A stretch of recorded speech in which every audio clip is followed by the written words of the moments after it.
If I had 9 lives, I would be Chinese in every single one of them. And most people, even some Chinese people, think that that's a crazy take. I would even do COVID all over again just to be Chinese. I was born into 5,000 years of history, a culture that invented the first analog calculator and gunpowder. Dynasties and dynasties of drip that never lets up.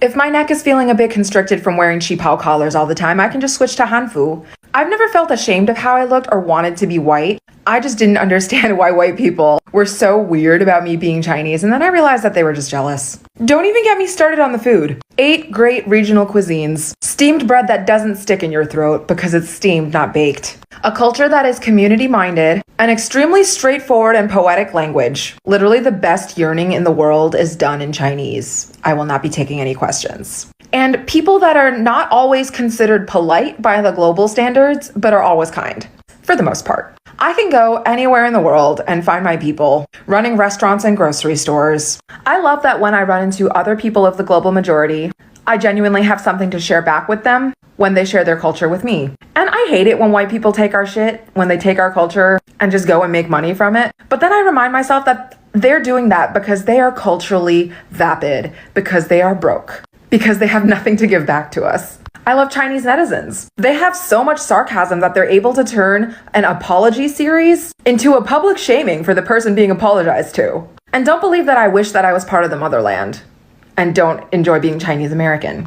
It is a hard existence, being Chinese American, and it always has been. We built the railroads. We were legislatively excluded from immigrating. They tried to shame Chinese men and prevent them from getting married just to try to stamp us out, but we just keep growing like weeds here. I know that some of you are gonna watch this video and say that I am a Chinese supremacist. But here's the thing, I love being Chinese for me, but not for you. You go be whatever ethnicity you are. I don't care. In fact, I probably think it's cool if you're being respectful. People on the internet are so weird that if you defend yourself against xenophobia by being proud to be Chinese, that automatically means that you are racist toward everybody else, which I am not. And now that being Chinese is cool and everybody is saying that they're at a very Chinese time in their lives, sure, but you don't even understand the half of it. You can't just step into this shit, you have to inherit it.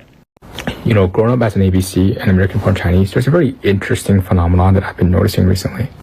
You know, as a kid growing up in America, it was never cool to be Chinese. Like, you would always get made fun of, the way you look, the way you dress, the way you speak, the food you ate. So subconsciously, you were always pushing back against your own heritage and culture. You didn't really want to learn the language. You didn't really care about what it meant to be Chinese. And yeah, you probably went to Chinese school, but only because your parents forced you and you never took it seriously. So with your family members, you've only ever had surface level connections with them because they didn't speak much English and you didn't speak much, if any, Chinese. So it was just always the same 2 to 3 sentences in conversations. And whenever you actually met somebody from China, like a Chinese fob fresh off the boat, subconsciously you felt that you were better than them and you wanted to distance yourself from them because you were different. You grew up here and you speak English and they didn't. Okay, the interesting part is that this mentality has a huge 180-degree shift once you get to like college. Like once you're at like your early 20s, something happens that changes you. Maybe it's because in college, it's like the first time you've ever met like a Chinese person your age from China, like the international students. And it opens your eyes a little bit to like what could have been, basically. You start getting interested in the culture. You start maybe taking Chinese classes. Because I've noticed like a lot of Chinese Americans start taking Chinese classes in college. And all of a sudden you have this urge to like satiate your yearning for like something to do with your own culture and background. And you start traveling, right? But the first 2 places you go to are usually Japan and Korea. Because Japan and Korea, they're more socially acceptable, right? They're cool. You have K-pop, you have anime, and they're also countries that are allied with the US. Ultimately, Japan and Korea, it's not your culture, right? They're Asian, but it's not Chinese. So it doesn't really like hit the same. But then the last year and a half, something happens on the internet where there has been a lot of Chinese soft power winning, especially on TikTok. You see a lot of Westerners going to China, mainland China, Guangzhou, Shenzhen, right? And then it almost feels like you're missing out. And for the first time in like probably forever, it's almost cool to be Chinese. It's almost cool to go to China. Like everybody now wants to go to China. And I think this is like the kind of where most Chinese Americans are at right now. Like if they had that revelation in college, this is like where they're at. They're probably like thinking about one day going to China. They're probably like planning the next trip to China, mainland China. Even if they don't speak Mandarin, they're going to try, because something happens where you realize that if you don't learn about your culture, if you don't learn about your language, it literally dies with you.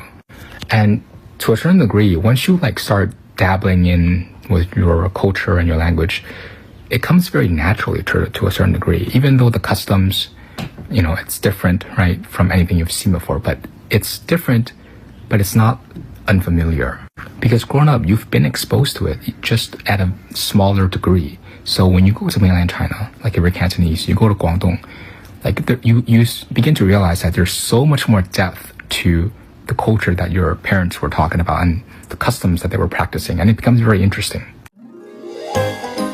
In a very Chinese time of my life trend is a little triggering to watch as a Chinese person who grew up in an all-white neighborhood. It's awesome to see a lot of these traditional things that my family has been practicing for years and years and years come to light, and people sharing the knowledge of all these amazing things.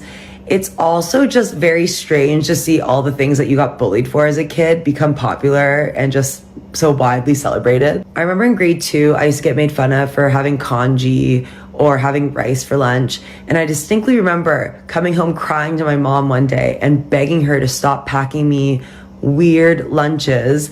And I asked for normal food like goldfish and turkey sandwiches and all of that. So now that it's not weird and it's cool, my inner child is just screaming a little bit, because I faced a lot of trauma with all these things that are now cool and fun. You know, I've been noticing a trend lately, but when I was growing up, I'm Chinese, right? Chinese American. I went to a very diverse school, like 50% Asian, 50% Latinos, African Americans, Caribbeans, etc. And I remember a lot of Southeast Asians, like Malaysian Chinese, right? Vietnamese Chinese, Cambodian Chinese. Back then, they would hardcore deny their Chinese identity. And now, everyone wants to claim, oh, yeah, I'm Malaysian Chinese. Oh, I'm Vietnamese Chinese. Oh, now that China is doing so well, they're so prosperous, you want to claim yourself as Chinese? Oh, funny seeing you here. 视频看完了，一个在美国长大的 ABC 说，如果有9条命，我每一条都要投胎成中国人。你觉得他疯啦，还是他说出了很多人不敢说的话？好，今天果果要聊一件很有意思的事。最近海外华人圈有一段视频火了，一个 ABC， 也就是美国出生的华裔女生，对着镜头说了一番话，让无数人破防啊。她说他从来没有因为自己的样子感到羞耻，也从来没有想过变成白人。他说，当他搞清楚为什么白人总是对他做中国人的这件事感到不舒服之后，他想通了，他们只是嫉妒。这段话听起来很爽，但他自己也承认啊，小时候他根本不敢这么想。上学带了粥去学校当午饭，被同学嘲笑，哭着回家求妈妈，求你别再给我带奇怪的食物了，我要吃正常的东西。这一幕相信很多海外华人孩子都经历过啊。那时候做中国人是一件需要道歉的事，但你看看现在，同样是粥，同样是中国文化，现在叫什么？叫 very Chinese style， 叫流行，叫潮流。 TikTok 上大批西方人涌入中国旅游，广州、深圳、成都，他们拍视频发感叹，说中国比想象中好太多了。而那些曾经拼命撇清中国身份的东南亚华裔、越南华人、马来西亚华人，现在开始主动说，对，我也是华人。果果觉得这个转变啊，背后其实只有一个原因，中国赢了。不过果果要在这里说一句可能有点扎心的话，当做中国人变成一种潮流，当身份认同跟着国家实力走，这到底是真正的文化自信，还是一种新形式的跟风？那些曾经嘲笑你带粥上学的人，现在排队在网红中餐厅打卡，他们真的理解中国文化吗？还是说他们只是换了一种方式继续消费你的文化，却依然不尊重你这个人？这个问题果果觉得值得每个海外华人认真想一想。这个视频里的 ABC 女生，果果很欣赏她说的一句话，我热爱成为中国人，是为了我自己，不是为了你，不是因为中国现在强大才骄傲，而是从一开始就值得骄傲，这才是真正的底气，不是吗？好了，今天就聊到这里。如果你是海外华人啊，你有没有经历过那种为了融入而否定自己的阶段？评论区告诉果果，我真的很想听你们的故事啊！觉得这期内容说到你心坎里了，点赞、订阅、转发哦，让更多人看到这个话题，因为这件事啊，值得被更多人认真讨论。我们下期见哦，拜拜。